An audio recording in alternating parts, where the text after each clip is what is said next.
Здравствуйте.你好，总统先生。哎，这边是办公楼，这边是展销中心。展区。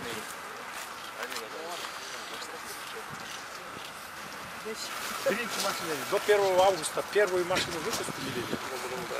8月1号下午下线。我们一定要按总统说的这个目标来做，一定要想办法实现，克服一切困难就要实现。Но надо преодолеть много трудностей.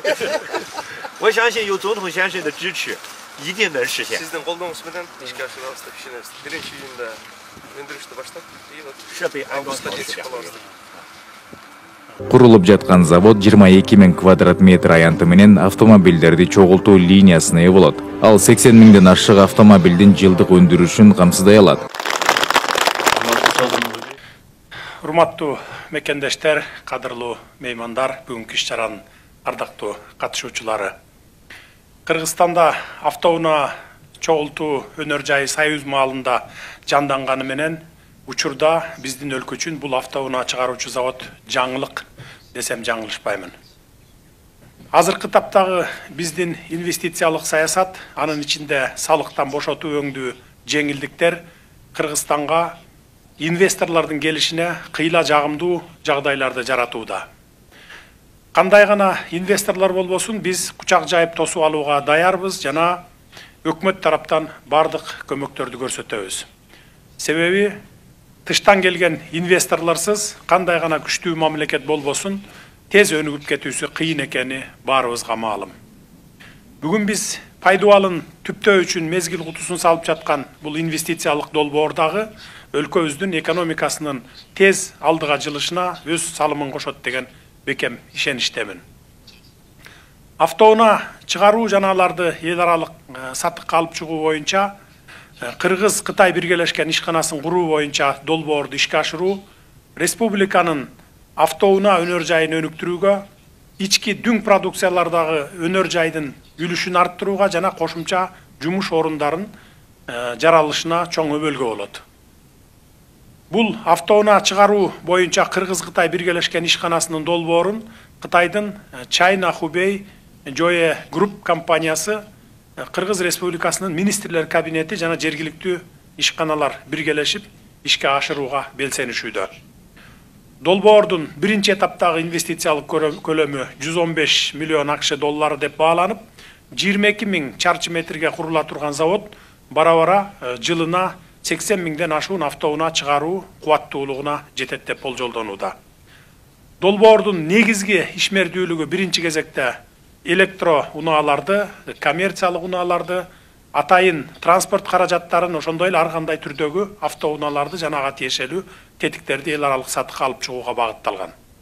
Албетте, автоунаа чыгарууга багытталган мындай заводду курууда Кытайдын автоунаа өндүрүшүндөгү артыкчылыктары менен алдыңкы тажрыйбалары колдонулмакчы.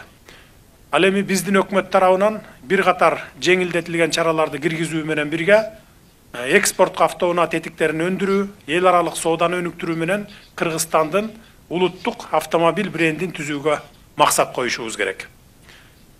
Биз бул мүдөөбүзгө жетип алсак, бул тармактын алга жылуусуна кедергесин тийгизип жаткан тоскоолдуктарды жоюп, андан улам пайда болгон чыгашаларды азайтып, өлкөнүн экономикалык кирешесин арттырууга, жаңы жумуш орундарын ачууга шарттар түзүлөт.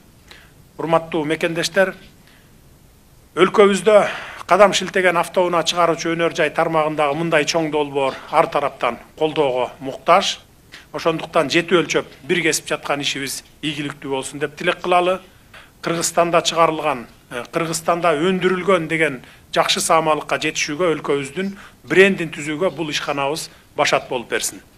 Өлкөнүн өнөр жай тармагын алга жылдырууга кол сунган мына ушул инвесторлордун ишине ийгиликтерди каалайбыз.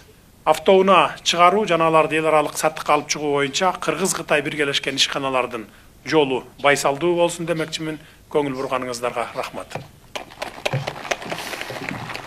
Урматтуу Кыргыз Республикасынын президенти Сатыр Жапаров мырза. Кымбаттуу катышуучулар, дорогие участники, По случаю закладки капсулы в фундамент автосборочного завода JC от имени посольства Китая в Кыргызстане я от себя лично выражаю горячее поздравление. В 2023 году председатель Си Цзиньпин и президент Садыр Джапаров провели важную встречу в городе Сиане, подтвердили стремление к созданию сообщества единой судьбы Китая и Кыргызстана в духе добрососедства, дружбы и совместного процветания, вывели китайско-кыргызские отношения на новый исторический уровень. В 2023 году товарооборот между Китаем и Кыргызстаном достиг беспрецедентно высокого уровня. Пользуясь случаем, хотела бы выразить искреннюю признательность президенту Садыру Джапарову за личное внимание и поддержку деловому сотрудничеству между Китаем и Кыргызстаном.